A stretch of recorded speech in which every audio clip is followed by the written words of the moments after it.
¿Qué pasó? ¿Qué pasó? So I have absolutely no idea what we're going to be doing right now. Well, I know what I'm going to be doing, but I don't know how I'm going to be doing it because I've never taken one of these apart per se.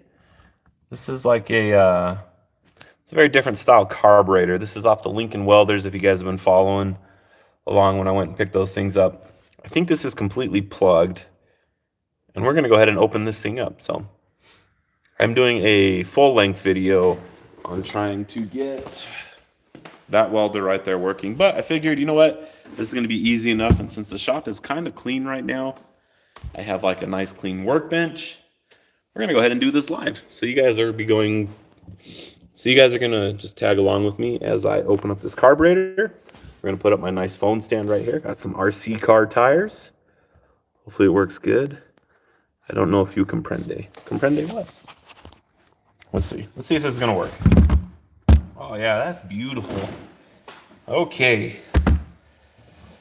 Let's see. Bob the Builder, what's good? Actually, I will tell you what's good. So far, on this old Lincoln Welder, I'm really liking it because every single nut and bolt on that thing has been standard. If you guys can tell, I have 4 flathead screwdrivers right here. I've not found anything else on that other than standard size nuts and flathead bolts. So it really makes the amount of tools that I need a lot smaller than a typical project. What's up, Kush? So anyhow, let's go and start opening this thing up. But I think this right here is an aftermarket piece. Not exactly sure what it does. I think it's some sort of vent. Oh gosh.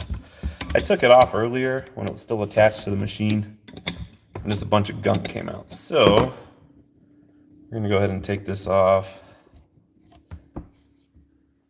It does go into the bowl, which that's nice. You can actually see through. We'll go ahead and see if you can see daylight. Oh, not if that's okay. Yeah, so that's a good sign. It's not full of dirt. It is leaking some gas. Typical.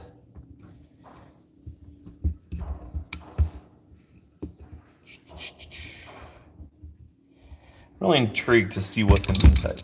Amazing score on all those welders. I think so too. Hopefully they don't take too much work to get up and running. I'd like to maybe sell some of them, or at least 1 or 2 of them, to kind of bankroll the repairs on the rest of them. Maybe build like one super custom welder. But only time will tell on that one. So I think it's been a minute or 2 since this thing's been opened up. But on like 90% of the old stuff that I've ever gotten, the main reason that they do not start is because the jets are clogged. And I'm guessing that's what's wrong with this. Okay, here we go. Ooh, that's gross.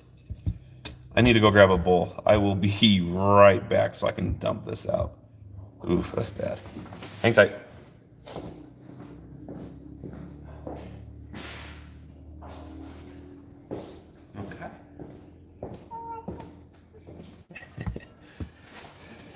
Okay, so we got a pretty cool looking float right here. Almost looks like a set of lungs, but they seem to look pretty good. I don't see any cracks or anything in them, so I think as far as those floats go, we're good on that. I do not know how to, oh man, I don't know how to get to that needle though. That was gonna be a tricky one. But let's go ahead and dump out this bottom side. This is a very thick casting for a carburetor. Do you have an ultrasonic cleaner? You know, I don't, but I'm going into town tonight. So that would probably be something smart to get. Is that what a typical carb guy uses? Is ultrasonic cleaners for stuff like this? I need to go grab a socket real quick. I'll be right back again. I might go to town tonight. I'm not sure yet. Grab my whittle set.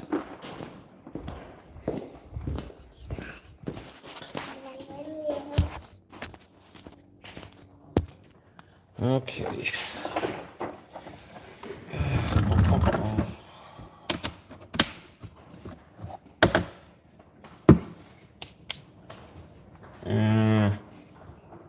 Any guesses? I'm thinking 3/8.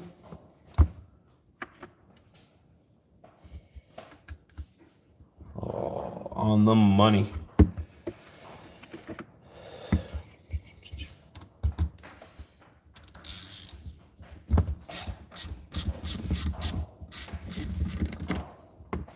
Okay, here's part number 1 coming off, maybe. Let's see. I've seen guys just soak these, and what a huge difference they make. Almost look brand new. Does Harbor Freight have supersonic cleaners? I'm on a Harbor Freight budget right now.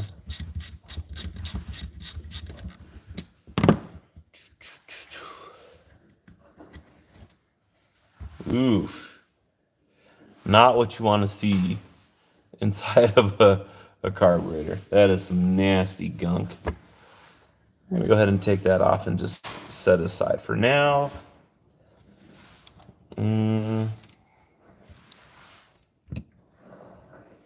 as far as other moving parts or jets, I think that's it as far as this bowl is concerned. We have this right there, which may be the choke. Yeah, this is what was hooked up to the choke on the carburetor. Is that Marvel? Is that a Marvel Schaubner car? I have no idea. I don't know anything about these old Lincolns. I can look that up though, and I'm going to now that you made mention about it. So let's go ahead and dig into this other half right here. So we have this. I'm not sure what this does. Doesn't come out. It's kind of like pressed in there. Not sure what the purpose of that guy is. But we're going to go ahead and leave that one too. So let's go ahead and slide this pin out right here. Oh, I probably should have taken pictures of this. Hold it. I might have to go back and watch this video. Mistake on my end. Always take lots of pictures.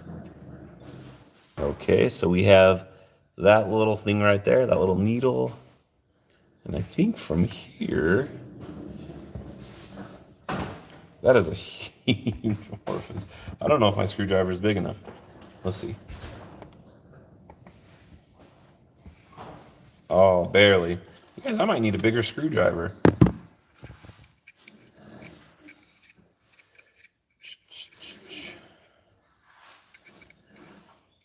Yep, says Marvel right on the flange. Yep. So yes, it is a Marvel Schwabner carb. Yes, they do like $90. Okay. Oof. Well, I can see daylight through that, guys, so that's a good sign.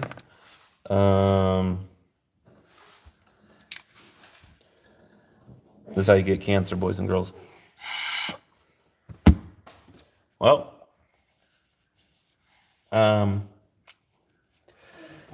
air flows through quite nicely right there. So that's the inlet to the carburetor. And when it gets full, yeah, I'm going to be lucky if I get this put back together right.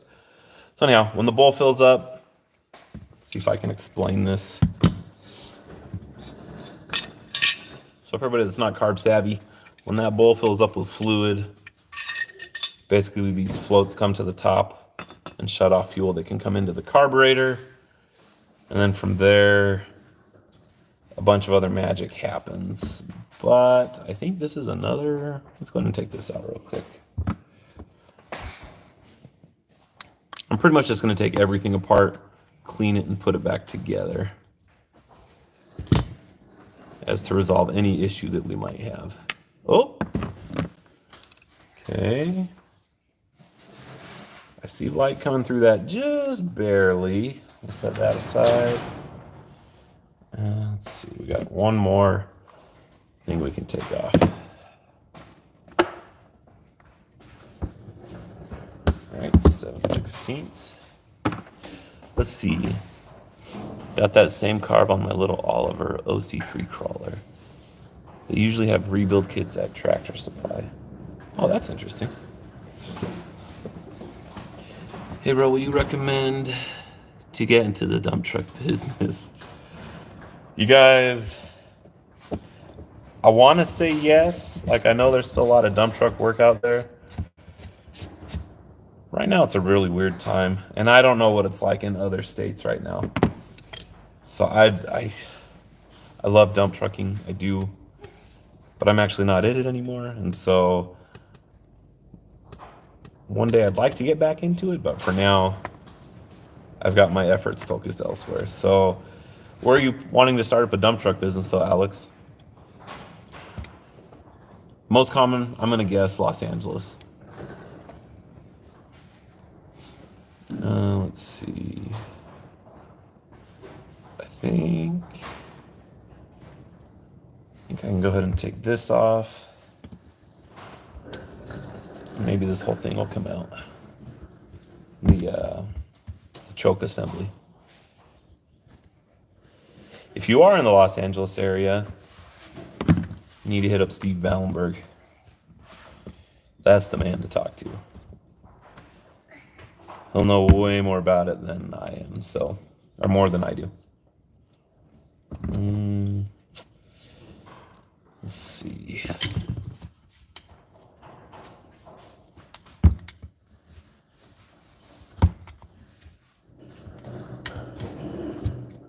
Okay, there's that. Ooh. Maybe a mistake was just made on my end right now.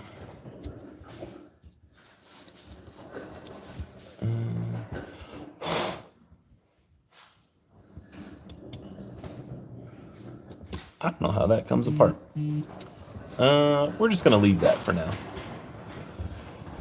Trucks are stupid overpriced right now. That is a very true statement. Yeah, I cannot get this guy out. I've been trying to. I pried on it a little bit, but I don't want to break it. But I don't see the choke assembly being like super vital to this thing being able to start. So I'm just gonna put that set screw back in. Maybe? Here it is. I was going to say there is a seal in there. It wasn't leaking, so we're gonna leave it.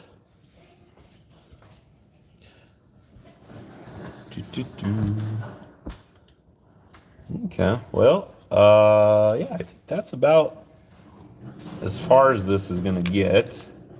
But what's kind of weird about this is like a an updraft style carburetor. Shoots the air. Excuse me.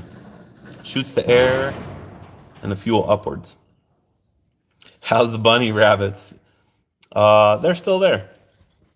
I really don't know what to do over there. I actually found a second nest. Or, I don't know, is it called a bunny nest? A burrow? I think it's a burrow. Maybe? I don't know. But they're awfully cute little boogers. So, yeah, we're not sure what to do though. My kids do not know about that yet, so maybe a harsh reality coming to fruition here pretty soon. Just leave them. I'm going to for now, but if they stay there much longer than, if they're there for longer than 3 weeks, which I don't even know how long it takes a bunny rabbit to grow up and leave its burrow, that's when we might come into some issues. So anyhow, yeah. I think that's about as far as I'm going to get. Unless, I don't think I want to take that out. Oh, we got one more right here that I'm going to take out. See what it looks like inside there. Ryan Duggar, since you are the in-house professional on these carburetors, you know if there's an online diagram on how to put these back together, since I did not take any pictures.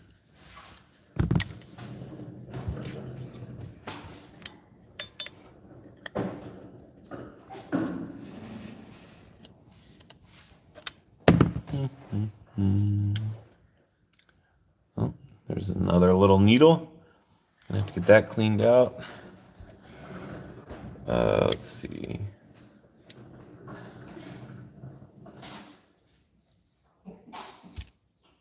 There's a big old gasket on here. Huh.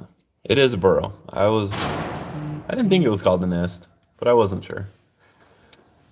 So anyhow, I think that's as far as I'm gonna go with this thing. But I may look for a rebuild kit. Yeah, it comes with the rebuild kit. They are a really common carb. Okay. So does the rebuild kit come with a new gasket for in between the bowl and the top housing? Do you know? Oh, I'm in Washington State, but I don't know if used truck or new will finance only half. What do you think? Thanks. Excuse me. So I have a real hard time with used trucks because they are still super, super expensive. And with the big trucks, they can either be very well taken care of throughout the first parts of their life, or they can be neglected and not taken care of. And I'm not trying to say that dump truck drivers are, what would the word be? Shining examples of maintenance to their trucks. A lot of time dump trucking is very hard on the trucks. They got to go through some rough terrain and stuff like that. So it really just depends on the truck. And if you can afford a couple days of downtime and things like that, because with a used truck, it's almost, I don't want to say inevitable that it's going to happen, but you're going to have to figure out everything that's wrong with the truck. And I will second what Juan for the Money just said. X15 Cummins Performance Series all the way. Right now, that's hands down the best engine, at least in my opinion, that you can get in a big truck.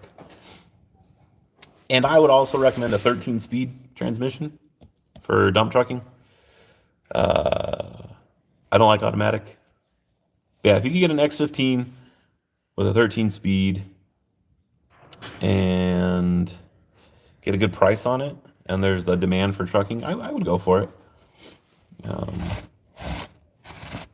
Anyhow, I think I'm going to go ahead and wrap this up because it's about as far as I can get right now before really diving into this thing. I think I may go pick up a parts cleaner to get this thing really nice. So anyhow, yeah. Thank you guys for watching. Hope you have a great day and all that good stuff. And stay tuned for progress on the welder video. I'm hoping tomorrow or maybe the following day. I'll have it all put back together and we'll try and start it. I'm going to run down to Tractor Supply right now and see if they have that rebuild kit. And then I'll put it back together tomorrow. Anyhow, let's see. Use subsonic on those pesky rabbits. Just wait for the rabbits to get older so it doesn't make you feel so bad. That's probably a good idea. Okay, well, I will see you guys later. And, yeah. I can never remember how to end this. Stay dry. You too, Bob.